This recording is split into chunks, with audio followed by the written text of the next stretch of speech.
Ang droga, may bayad. Di ba? Mambabae, may bayad. Anong punto dito? Mga mahal na kapatid, napansin nyo ba? Bakit kailangan at maraming mga tao na magbabayad makapunta sa impyerno samantalang free, libre ang kaligtasan ng tao? Maraming salamat po. Ibigay natin sa ating mga kasama ngayon. Before 1963, the average time to liberate someone from full possession was 1 to 2 days. Average time. Maybe a week on the outside. After 1963, what used to take 1 to 2 days went to 8 months to 2 years to liberate the average person. Then, it's now on average 4 years to liberate somebody. There's two reasons for that. One is because the world is much more evil and the demons are a lot more powerful. The second component is that exorcisms work what they call ex opere operantis ecclesiae. What does that mean?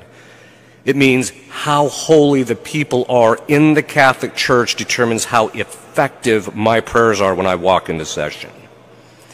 That tells us that there's a fundamental problem with the members of the church. They're not as holy as their counterparts were in the past. Ang narinig niyo ay si Father Chandre Ferger, isang exorcist at formator. Ito ang professor ni the late Father Jumagenay, yung dating station manager namin na exorcist sa California noon. Bago lang na matay, ngayon lang buwan. Nakalipas pala. So, tatalakayin natin mga kapatid, yung mga daanan, pintuan sa buhay na hindi alam ng karamihan na ito pala ang pwedeng daanan ng ating mga espiritual na kalaban. Alam nyo, marami nang di naniniwala na we are in the field of spiritual war. Paulit-ulit natin itong paalala, whether you like it or not, whether you believe it or not, we are in the field of spiritual war. We have a mortal enemy who wants to destroy us, not just in this life, but in the next. And the outcome of this war is very dangerous because it will determine to our eternal destiny. Tatalakayin natin ito. Samahan ninyo ako. Kumusta? Muli ito niyo lingkod, Brad Wendell Talibong, makasama ninyo sa pagkakataong ito. At para sa ating mga suking taga-subaybay at sa mga napadaan pa lamang, ating inaniyahan, huwag kalimutan na pindutin ang like sa ating live. Huwag din kalimutan na mag-subscribe at pindutin ang bell button para updated kayo mag-comment at i-share ninyo mga kapatid. At sa lahat nating mga kapatid na sumusubaybay sa ating live streaming, ako kasi ang inatasan ngayon, lalo na sa punto por punto na magtalakay, at ang tatalakayin natin ay spiritual war. Tiningnan ko kanina yung mga video namin noong nagsimula pa kami, bago pa lang kami sa ministry. Nako, dami na palang mga video mga kapatid. So, okay, maraming salamat kapatid Romel at sa mga kasama natin, Bro Angel at sa mga kasama. Sa lahat ng mga taga-subaybay sa atin, dahil ako ang inaatasan ngayon para magtalakay sa mga aral, lalo na yung tinatawag na the almost forgotten ministry of the church. Yung ministry o liberation ministry. Pero pasalamat pa rin tayo dahil sa galaw ng Espiritu Santo, unti-unting kumilos at iba't ibang mga dioceses may mga itinuturo na na mga appointed exorcist, kahit yung iba wala pa. Pero alam nyo ba na isang babala ng ating mga kapatid na exorcist, lalo na sa mga kaparian, apektado ang solemn exorcism prayer ng mga exorcist sa ating panahon ngayon. Dahil sa pamumuhay ng mga tao kahit nasa loob ng simbahan. Pakinggan natin si Father Chad Referger, isang exorcist at professor, doctorate pa din. Professor siya ni Father Ju Maghinay, ang dating station manager namin dito sa Catholic Run Radio Station na nagiging exorcist sa California. Pakinggan natin si Father Chad Referger. Before 1963, the average time to liberate someone from full possession was 1 to 2 days. Average time. Maybe a week on the outside. After 1963, what used to take 1 to 2 days went to 8 months to 2 years to liberate the average person. Then, it's now on average 4 years to liberate somebody. There's two reasons for that. One is because the world is much more evil and the demons are a lot more powerful. The second component is that exorcisms work what they call ex opere operantis ecclesiae. What does that mean? It means how holy the people are in the Catholic Church determines how effective my prayers are when I walk into session. That tells us that there's a fundamental problem with the members of the church. They're not as holy as their counterparts were in the past. So, apektado talaga. Kaya nga tinatawag ito na solemn exorcism o public exorcism. Bakit daw na public exorcism? Dahil ayon sa isang canon lawyer, sa kanilang pag-aaral, tinatawag na public exorcism dahil ito'y panalangin ng simbahan. At apektado dahil umano sa pamumuhay ng mga nasa loob ng simbahan. At merong mga iba't ibang palatandaan sa extraordinary and ordinary demonic attacks. Dahil iba-iba ang atake ng demonyo. Si Father Lambert, pakinggan natin, isang exorcist. The ordinary activity of the devil would be how the devil would try to trip us up in our daily lives through temptation. And I always say he has a 4-stage plan of attack. It begins with deception, which leads to division, which leads to diversion, which leads to discouragement. So deception, the devil gets us to buy into a lie. Once we buy into the lie, it leads to division. We find ourselves broken. And then when we're broken, we either try to justify the brokenness or we look for a way apart from God to try to deal with it. And that's diversion. Something takes its place. But because the human person has the innate desire for God, when we do not give God his rightful place in our lives, I think ultimately there's a sense of being hollow on the inside. And that leads to discouragement. Oh, yun ang sabi ni Father na isang exorcist, mga kapatid, no? So, tandaan natin na huwag daw umanong payagan na sasakay ang mga fallen angels sa ating katawan. Dahil kung sila'y sasakay, sila na ang mananatiling driver sa katawan natin. Ano po ba yung mga palatandaan o mga pintuan na nabuksan? Nauna nating tinalakay dito, mga kapatid, yung tinatawag na stop. Ano yung stop? Yung sin, mga kasalanan, 7 capital sins, mortal sin, at yung tinatawag na preternatural offering, pag-aalay sa mga elementals, padugo, at ano pa yung mga pampaswerte. Oh. Traumatic experiences, occultism, oh. Yeah, preternatural offering. So,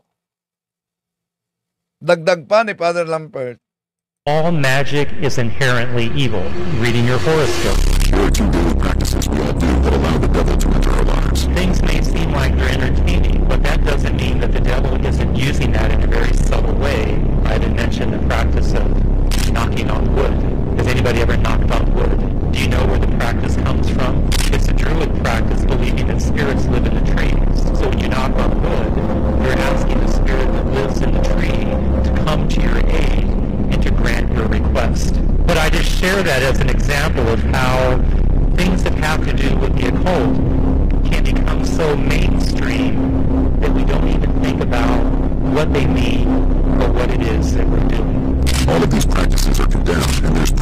in the Bible. We can even read in chapter 18 of the book of Deuteronomy.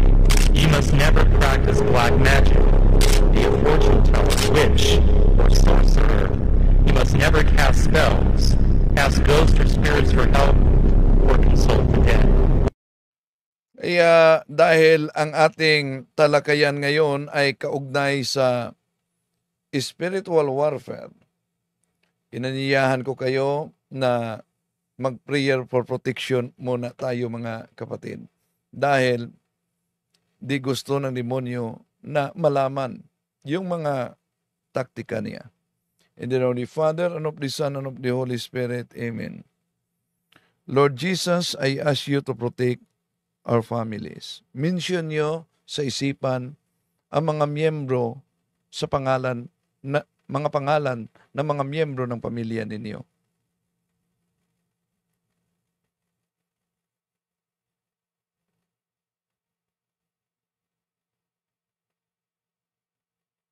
From sickness, from all harms, and from accidents. If any of us has been subjected to any curses, hexes, and spells, I declare these curses, hexes, and spells null and void. In the name of Jesus Christ. If any evil spirits have been sent against us, I decommission you in the name of Jesus Christ. And I send you to Jesus to deal with us well. Then Lord, I ask you to send your holy angels to guard and protect all of us. Amen. In the name of the Father, and of the Son, and of the Holy Spirit. Amen. At meron tayong mga sandata. At ang sandata, kabilang na nito ang mga sacramentals. Ang mga sacramentals, ayon kay Father Siquia, ay tumutulong ito sa mga sakramento. At tandaan natin, ang lahat ng mga sacramentals ay magiging epektibo sa buhay ng bawat isa sa mga nabinyagan. Kung meron tayo nitong proper faith, proper disposition of morality, and state of grace. Pakinggan natin si Father Joseph. Okay? So remember, very important yung sacramentals because not only the sacramentals assist the sacramentals assist the sacraments. The sacramental of exorcism and the ministry of liberation, like holy water, etc., assist the sacrament of confession. Okay? Kaya nga, very important. Kapag ako, 10 taon, hindi ako nagsisimba, I am in the state of sin for 10 years, unti-unti kumakapit ang mga spirito sa akin. The longer I am not going to confession, the more and more spirits attached to my body, my emotions, my imagination, my lower faculties. Now, I go to confession, and also my soul belongs to the devil. Ayun, ako'y nagkumpisal. What will happen? The Lord forgives me. My soul is free. But hindi automatic nawawala ang mga spirito nakakapit sa katawan ko. That's why may mga tao, Father, gusto ko na magbagong buhay, ngunit napakaraming hadlang. Ngayon na gusto ko maging isang mabuting Katoliko. So many challenges, so many obstacles because the spirits are still attached to the person. That's why that is where the sacramentals are very important. Don't underestimate being in the state of sin for a long time. That's why kaya nga kapag binibinyagan ang isang bata, di ba dapat kapag nabinyagan ang isang bata, dapat pure na. Bakit kailangan pa ng exorcism? Yun, ang bahagi lang sa pahayag ni Father Jose Francisco Siquia, kaugnay sa mga sacramentals. Pero merong mga hindi talaga nila lubos na unawaan ang sacramentals dahil maraming mga pari na ayaw talagang mag-bless nitong mga sacramentals dahil yung iba naniniwala na kakumpetensya sa anointing of the sick. Kaya kailangan pa talaga itong mapaliwanag mismo, no? Na ng mabuti, lalo na sa mga authority sa simbahan. Ngayon, kung tingnan natin ang Hosea chapter 4 verse 6, mga kapatid, my people are destroyed for lack of knowledge. Totoo. Napansin nyo ba na bago lang tayo nagdiwang ng 500 years of Christianity. Dahil ang Kristyanismo nakapasok sa ating bansa taong 1521. Kaya nga sa aklat ni Gregorio Saide, Philippine Edition, World History by Gregorio Saide, page 123, the greatest legacy of Spain to the Filipino people is Christianity, especially the Roman Catholic religion. This religion was Asian in origin, being founded by Jesus Christ in Palestine. Pero napansin nyo ba mga kapatid, tingnan nyo ang palibot. Kahit na sa mga kapatid nating nagsisimba, balikan ko muna yung pahayag ni Father Jose sa delikado pala, lalo na yung matagal ng walang kumpisal. Dahil nakontrol mismo yung lower faculties ng mga demonyo, kumakapit. Kahit pinatawad na ang kasalanan, dahil sa tagal na nito na contamination, kumakapit sa katawan. Kaya grabe talaga ang digmaan. So, sa mga nanonood sa atin ngayon, lalo na sa mga Katoliko, na matagal ng panahon na walang kumpisal, sana magiging gabay ninyo ito. Pero sabihin nila, bakit kailangan pa kami mangungumpisal na direkta sa Diyos? Na lang, di pa po pwede? Una, pwede naman direkta sa Diyos kung venial na kasalanan na mapatawad kahit lang sa pag-atin at mga mabuting mga ginagawa, dahil nandyan na yan sa unang Juan Kapitulo 5, versikulo 16-17, may kasalanan na pwedeng mapatawad sa pagdasal, ngunit may kasalanan na hindi mapatawad sa pamamagitan ng dasal, at iyon ang kasalanan na ikakamatay ng kaluluwa. So, yung makagawa ng kasalanan na magdulot ng kamatayan sa ating kaluluwa, yun, diyan na papasok ang Sacrament of Reconciliation. Yung sakramento ng pangungumpisal. Bakit? Dahil alam natin na sa pagtanggap natin sa binyag, tayo nagiging kabahagi sa isang katawan ng ating Panginoon Jesucristo. Sa Galatia Kapitulo 3, versikulo 27, we are one, we are all Christians, sa The Living Bible. At ano ang sabi sa banal na kasulatan? Malinaw ang sinabi sa 1 Corinthians chapter 12, verses 12, ituloy sa 16, na ang sakit sa parte ng katawan ay sakit sa buong katawan. Ano pong punto nito? Ibig sabihin, kahit pa tayo'y gumagawa ng kasalanan sa sekreto, dahil tayo'y kabahagi sa simbahan sa pamamagitan ng binyag, apektado ang simbahan. Napansin nyo ba?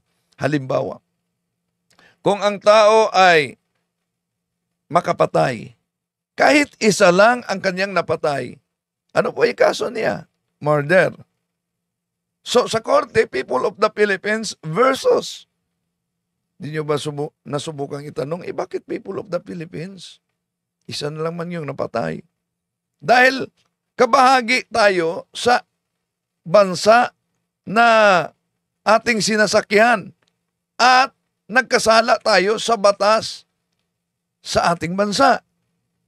Ganon din pag magkasala tayo, kahit sikreto, dahil tayo'y kabahagi sa simbahan, apektado ang katawan ni Kristo.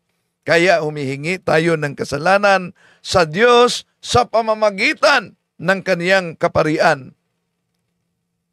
Ecclesiastes 5:6, na lalapit kayo sa mga kaparian at ikumpisal ninyo upang mapatawad ang inyong mga kasalanan. Ngayon, punta tayo sa mga kadalasang pintuan. Bakit marami sa ating mga Katoliko na matagal nang nabinyagan, ngunit para bang di natin naramdaman ang grasya ng Diyos. May hadlang sa grasya ng Diyos. Bakit kaya ganon? Di ba? Napansin niyo? Naalala ko yung pahayag ni Bishop Marvin Masida. Sabi niya, wala umanong pagkakaiba yung kumain ka ng candy at kinain mo pati na yung supot ng candy. Malalasahan mo ba? Hindi. Dahil kinain mo ang supot. Tanggalin mo muna yan. Balutan mo muna yan. Para maramdaman mo ang lasa. Ano po bang punto nito, mga kapatid? Karamihan kasi sa atin, may mga nakabalot na superstitious beliefs. At ayon pa sa mga exorcist, siguro narinig na ninyo, madalang lang ang mangungumpisal kaugnay sa mga superstitious beliefs. Dahil ang akala nila, hindi yun kasalanan. See? At meron pa silang mga sinasabi, wala namang mawala kung maniwala ka nito. Yun ang delikado. Kaya nga, mandaraya talaga ang dyablo. Siya ang ama ng sinungaling. Yun ang mabasa natin sa Juan Kapitulo 8, versikulo 44. Bakit? Sa gaano man kaliit ang pamanhiin o superstitious beliefs na sinabi ng karamihan mula pa noon na wala namang mawala kung maniniwala tayo, malaki pala. Catechism of the Catholic Church 21:38. Superstition is a total departure of the worship that we give to the true God. At dami pa sa mga tabi-tabi kahit sa malapit lang sa simbahan, itong mga occult practices na ito, mga kapatid.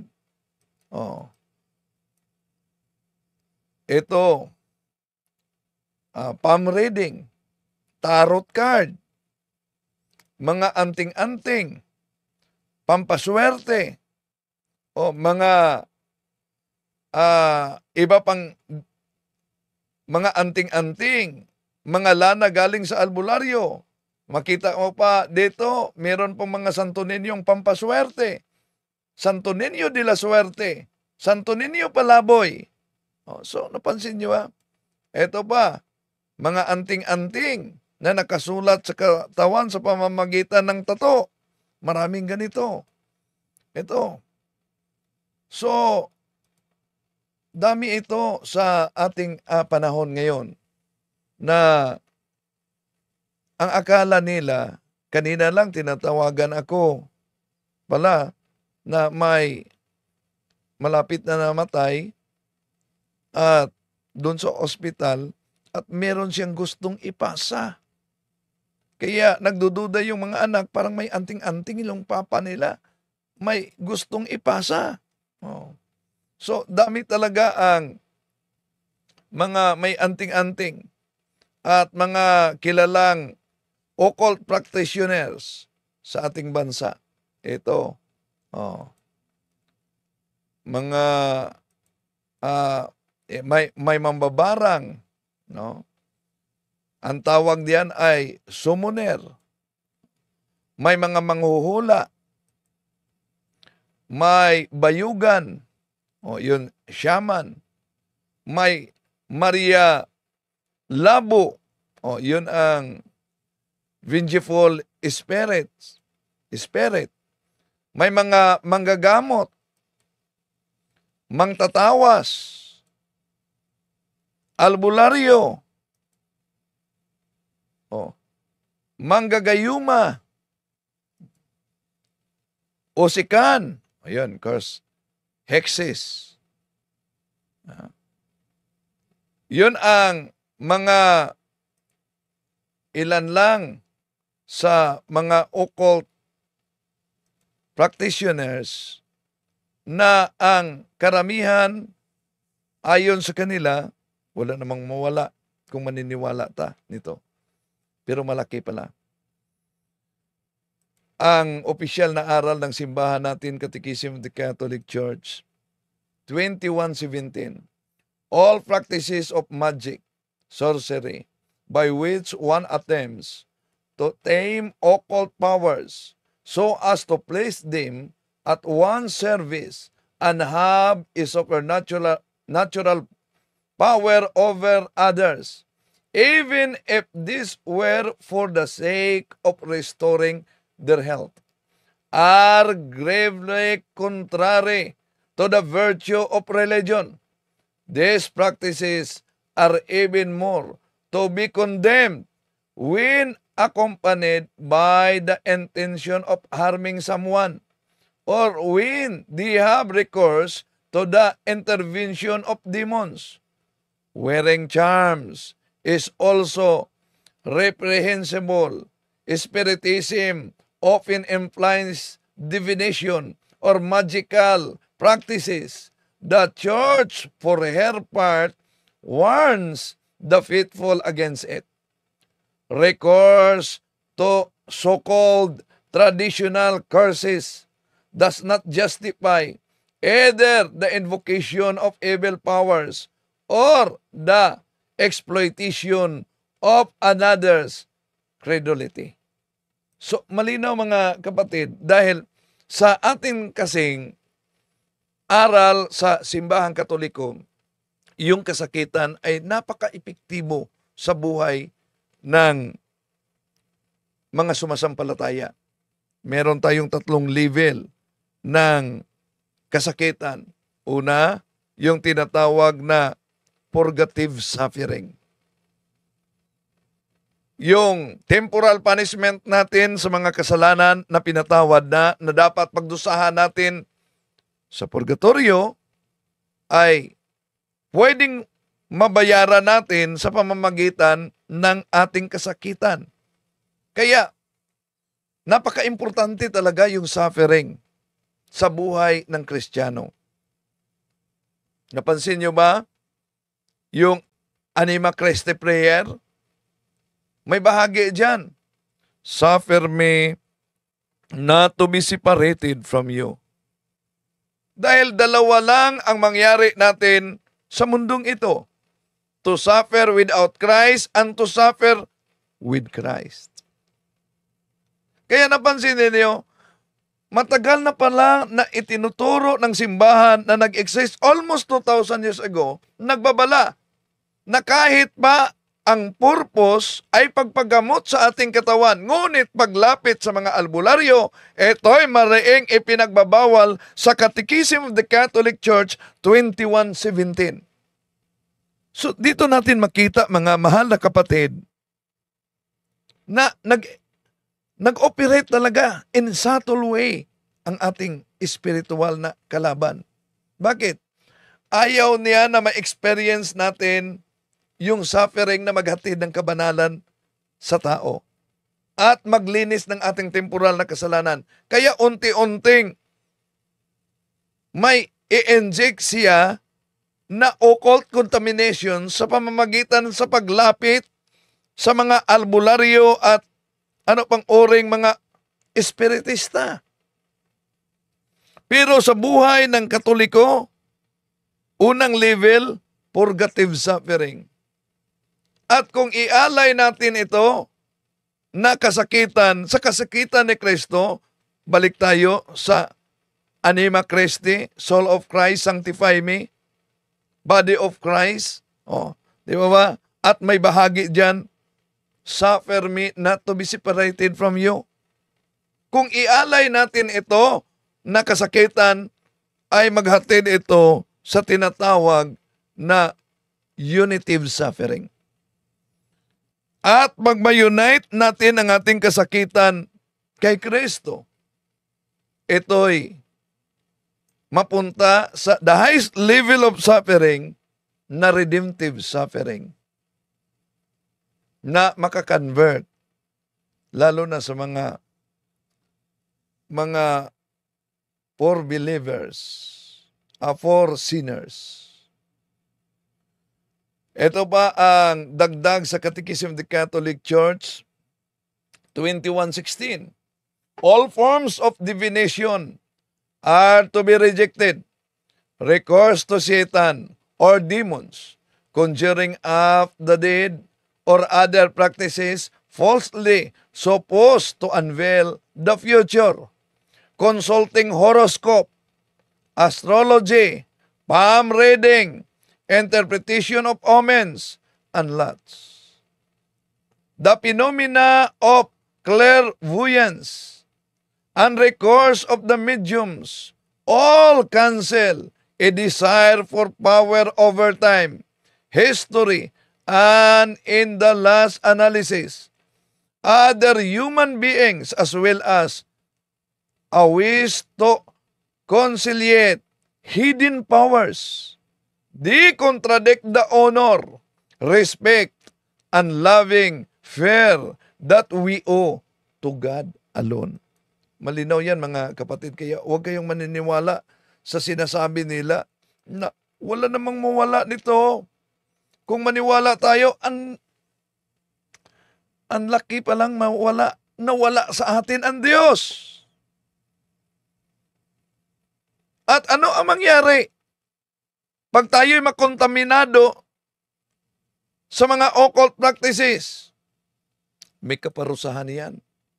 Dahil sa Exodus chapter 34 verse 7, ito mabasa natin.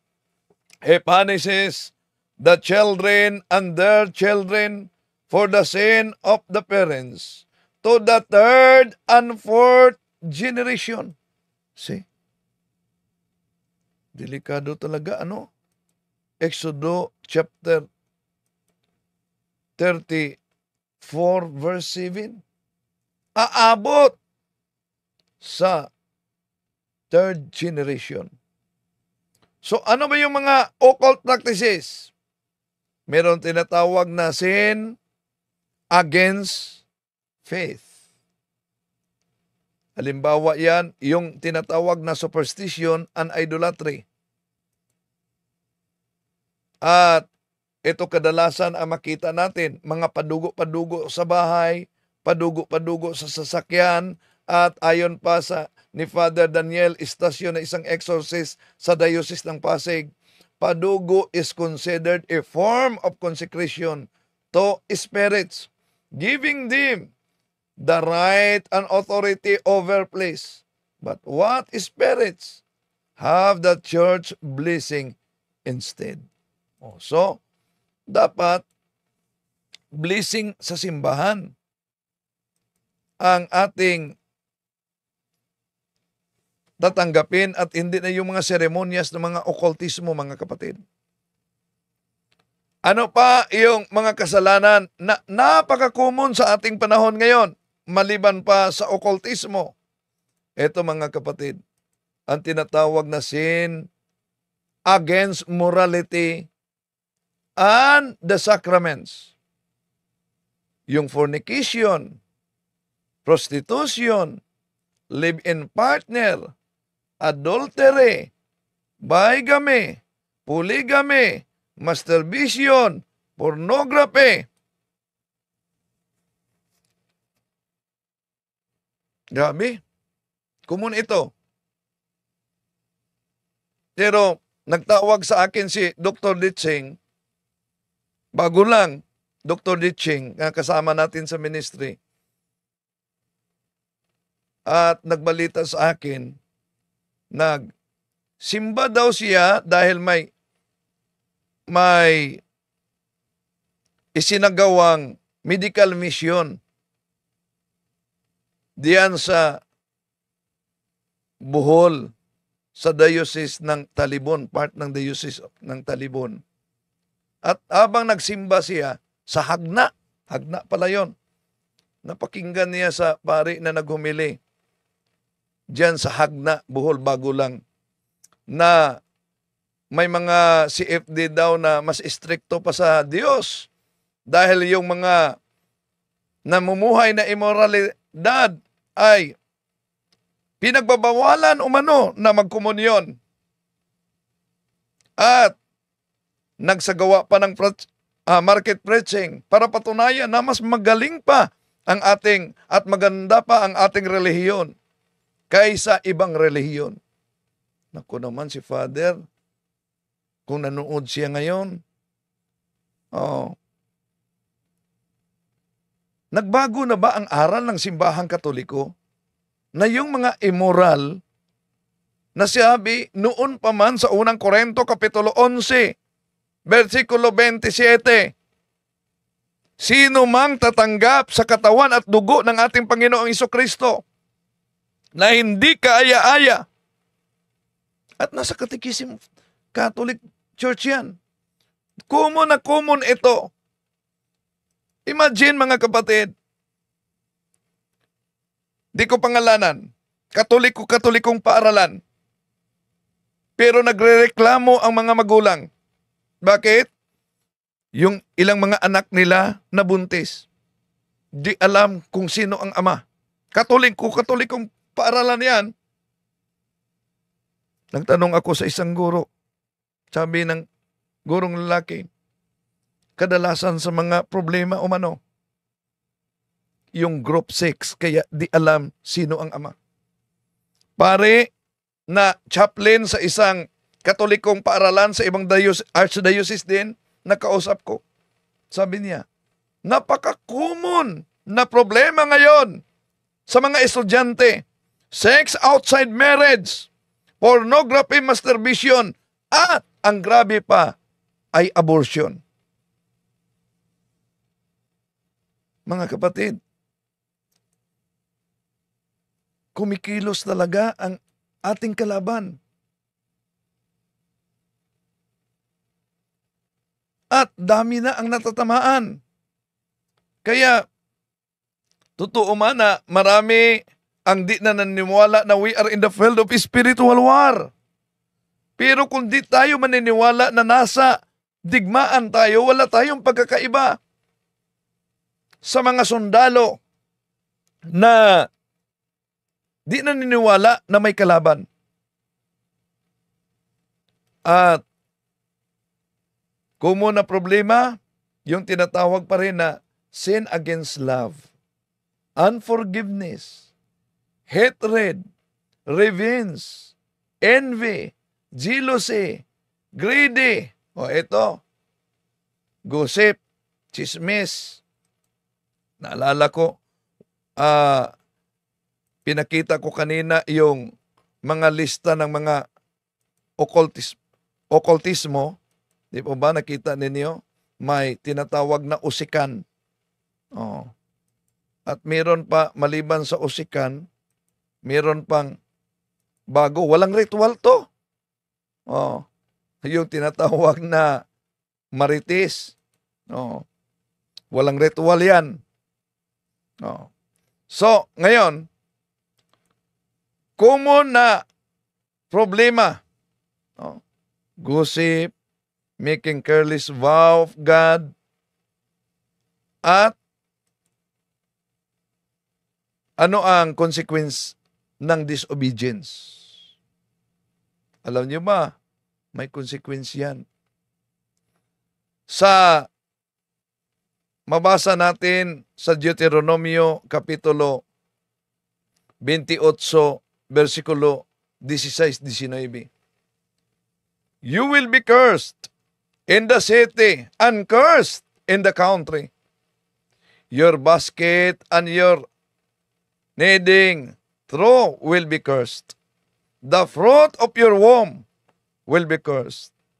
And the crops of your land, and the calves of your herds, and the lambs of your flocks. You will be cursed when you come in, and cursed when you do go out.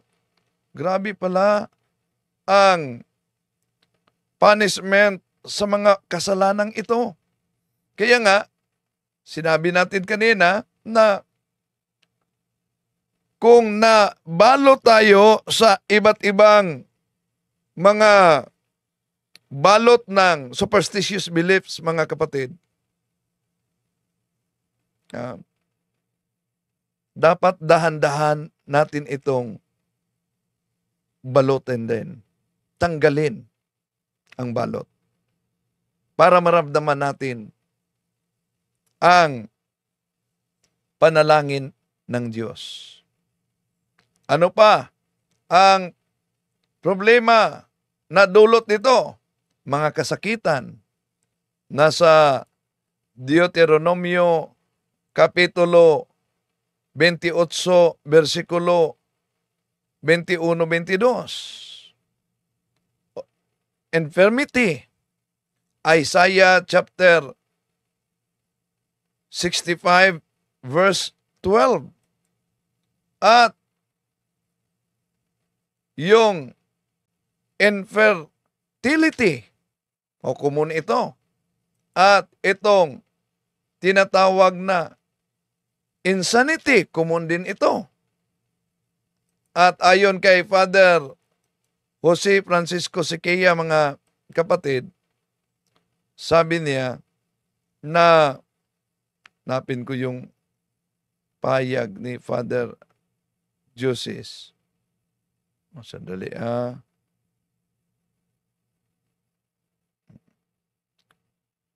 Okay.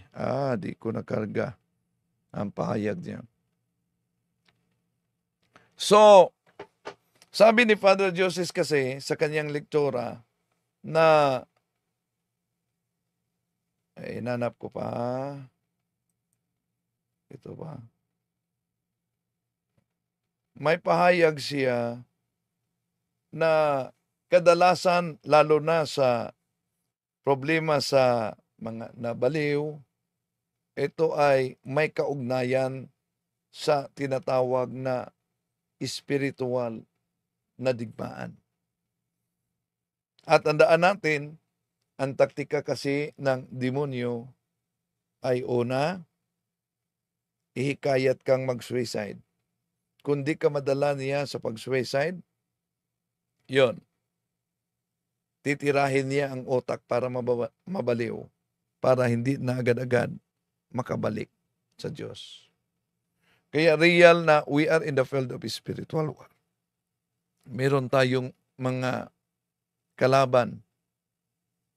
At itong mga kalaban na ito ay di napapagod. Mas malakas kaysa tao. Di nagpahinga. Di natutulog. Di kumakain. At umaatake kahit ang tao ay tulog. Kaya mga mahal na kapatid, kung ang ating buhay ay wala talaga sa grasya ang Diyos, yung sinabi ni Father Joses kanina, delikado, nasa kamay tayo ng demonyo. Kung gaano na katagal na wala kang kumpisal, anong sabi ni Father Joses? Okay. So remember, very important yung sacramentals, because not only the sacramentals assist the sacramental. The sacramentals assist the sacraments. The sacramental of exorcism and the ministry of liberation, like like holy water, etc., assist the sacrament of confession. Okay? Kaya nga, very important, kapag ako 10 taon hindi ako nagsisimba, I'm in the state of sin for 10 years, unti-unti kumakapit ang mga spirito sa akin. The longer I am not going to confession, the more and more spirits attached to my body, my emotions, my imagination, my lower faculties. Now, I go to confession, and also my soul belongs to the devil. Ayun, ako'y nagkumpisal. What will happen? The Lord forgives me. My soul is free. But hindi automatic nawawala ang mga spirito na nakakapit sa katawan ko.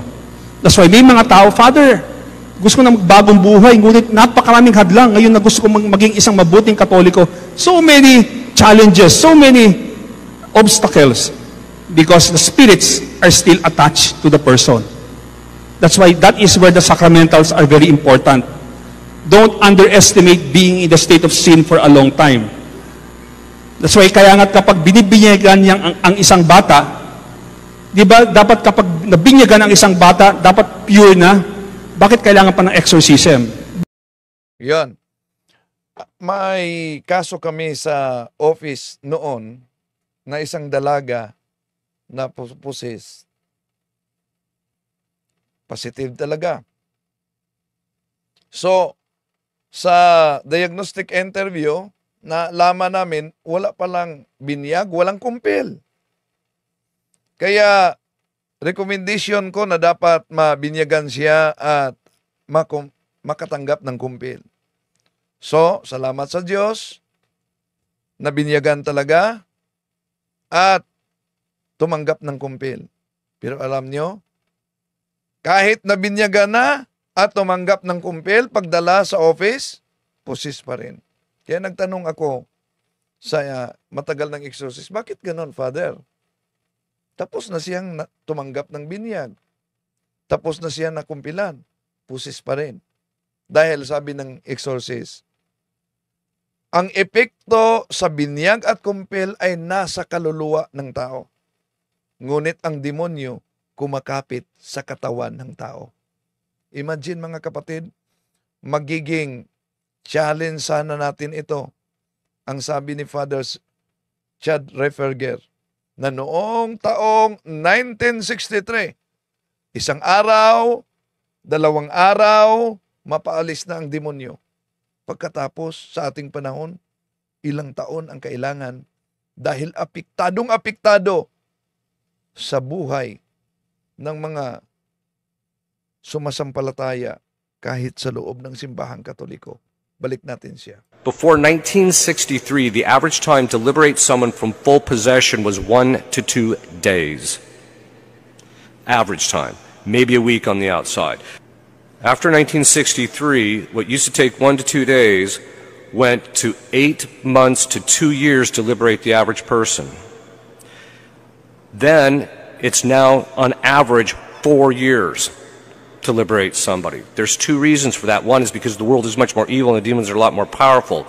The second component is that exorcisms work what they call ex opere operantis ecclesiae. What does that mean? It means how holy the people are in the Catholic Church determines how effective my prayers are when I walk into session. That tells us that there's a fundamental problem with the members of the church. They're not as holy as their counterparts were in the past. Dahil ang exorcism ay prayer. So remember, Before 1963, the average time to liberate someone from full possession was 1 to 2 days. Average time. Maybe a week on the... Average time yan. Dahil ang exorcism ay prayer ng simbahan, the mystical body of Christ. Kaya apektado sa mga parte ng katawan ni Kristo. Ito'y malaking challenge natin mga kapatid. Dahil kahit magbigay kami ng seminar sa iba't ibang parokya, mga lay ministers, ipaabot ko dito, mga lay ministers yung iba, kahit tinatalakay natin na iyong sigarilyo ay bawal makasira sa katawan. Ang sakit tingnan, pagkatapos ng lecture, may mga ilan pa rin sa tabi-tabi ng nigarilyo. So, nasa digmaan talaga tayo. At tandaan natin ito, mga mahal na kapatid.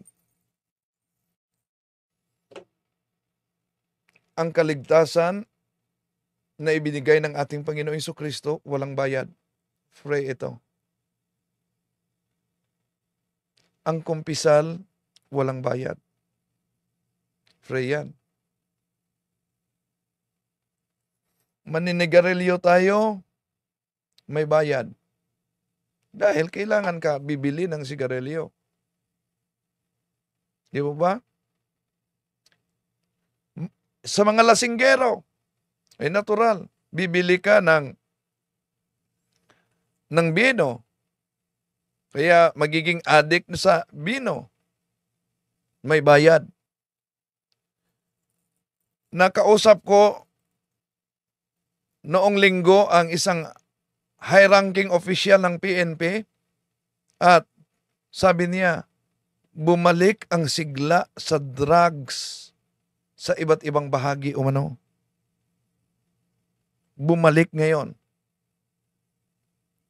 ang pagbinta ng mga droga. At meron umanong mga surrenderes noon na bumalik din sa paggamit sa droga. Ang droga may bayad. Di ba? Mambabae may bayad. Anong punto dito? Mga mahal na kapatid, napansin nyo ba?